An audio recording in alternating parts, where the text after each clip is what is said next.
എന്താടോ താൻ പുതിയ കഥ മെനഞ്ഞുണ്ടാക്കാൻ നോക്കുക? അല്ലെങ്കിൽ തന്നെ നീ ഇവിടുത്തെ സ്ഥിരം നോട്ടപ്പുള്ളിയാ. കുറ്റവാളിയെ കണ്ടെത്താനുള്ള അന്വേഷണത്തെ വഴിതിരിച്ചു വിടാൻ ശ്രമിച്ചാലുണ്ടല്ലോ, നിന്റെ ഈ കോല ഞാൻ മാറ്റി വരയ്ക്കും. അഭയ് ശങ്കറിന്റെ മൊഴിയിൽ പറഞ്ഞിട്ടുണ്ട് അവനെ കുത്തിയത് ജ്യോതിയാണെന്ന്. ഞാൻ അവനെ വിശ്വസിക്കണോ അതോ നീ പറയണ കേൾക്കണോ?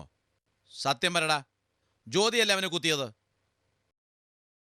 മര്യാദയ്ക്ക് പറഞ്ഞോ, ജ്യോതിയല്ലേ ചെയ്തത്? സർ, കൊലപാതകം ചെയ്യുന്നത് ആത്മരക്ഷയ്ക്ക് വേണ്ടിയാണെങ്കിൽ പ്രതിയെ കോടതി വെറുതെ വിടാറില്ലേ? അതുപോലെ ജീവനും മാനവും രക്ഷിക്കാനാണ് ജ്യോതി അവനെ കുത്തിയതെങ്കിൽ അത് ഒരു തെറ്റാണോ സർ?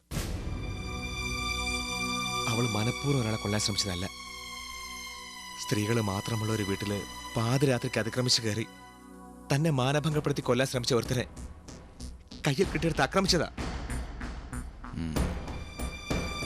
അന്നേരം അതല്ലാതെ അവൾ ഇവിടെ വന്ന് പെറ്റീഷൻ തരണമെന്നാണോ സാർ പറയുന്നത്? നിർത്തടാ, ഇത്തരം കാണാപ്പാടാൻ ഡയലോഗുകൾ ഒരുപാട് കേട്ട് തഴമ്പിച്ചാ ഞാൻ.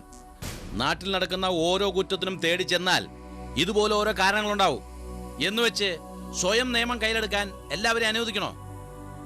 അറിയാം സാർ, അങ്ങേപ്പോലെ സത്യസന്ധനായ ഒരു പോലീസ് ഉദ്യോഗസ്ഥന് ഒരു കുറ്റവാളിയും വെറുതെ വിടാനാവില്ല. സാർ, എന്റെ അനിയത്തി പാവമാണ് സാർ.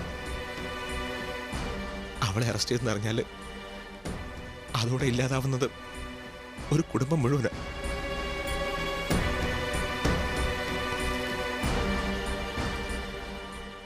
ഹൃദ്രോഗിയായ ഒരു അച്ഛനും പെൺകുട്ടികളും അതോടെ ഒടുങ്ങിത്തീരും. അത് നന്നായി അറിയാവുന്നുണ്ട്. ഞാൻ ഈ കാലിവിണി യാചിക്കുക. തെറ്റ് ഞാനേക്കാം. ജീവപര്യന്തമോ കൊലമരമോ എന്തായാലും ഞാൻ സന്തോഷത്തോടെ സ്വീകരിച്ചോളാം.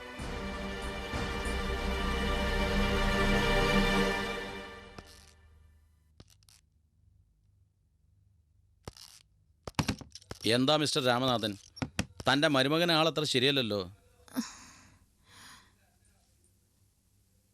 എന്റെ കുഞ്ഞിന്റെ അച്ഛൻ അഭയശങ്കർ. ഞാൻ എത്ര വെറുത്താലും ആ യാഥാർത്ഥ്യം തള്ളിക്കളയാൻ പറ്റില്ല. എങ്കിലും പറയാതിരിക്കാൻ വയ്യ. ഏതൊരു പെൺകുട്ടിയും അത്തരം ഒരു അവസ്ഥയിൽ ചെയ്യുന്നതേ ജ്യോതിയും ചെയ്തിട്ടുള്ളൂ. അവളോട് ദയ കാണിക്കണം. പകരം ആ കുറ്റം ഞാൻ ഏറ്റെടുത്തോളാം. അതെ അച്ഛ, എന്റെ ഭർത്താവ് ഇവരുടെ കുടുംബത്തോട് കാണിച്ച നെറികേടിന് ജ്യോതിയോ ഈ നല്ല മനുഷ്യനോ ഒരിക്കലും ശിക്ഷിക്കപ്പെടരുത്. സാർ, ഞാൻ വെറുതെ പറഞ്ഞല്ല, നന്നായി ആലോചിച്ചിട്ട് തന്നെയാ. ഇനി അവൻ മരിക്കുകയാണെങ്കിൽ തന്നെ ഒരു പാവ്യെ കൊന്നെന്നുള്ള പുണ്യെങ്കിലും കിട്ടുമല്ലോ എനിക്ക്. തെറ്റ് ചെയ്യാത്തൊരു കുടുംബം തകർത്തില്ല എന്നുള്ളൊരു ചാരിതാർത്ഥ്യം സാറിന് ഉണ്ടാവുമല്ലോ. പ്ലീസ് സാർ, അവരെ വിട്ടയക്കണം.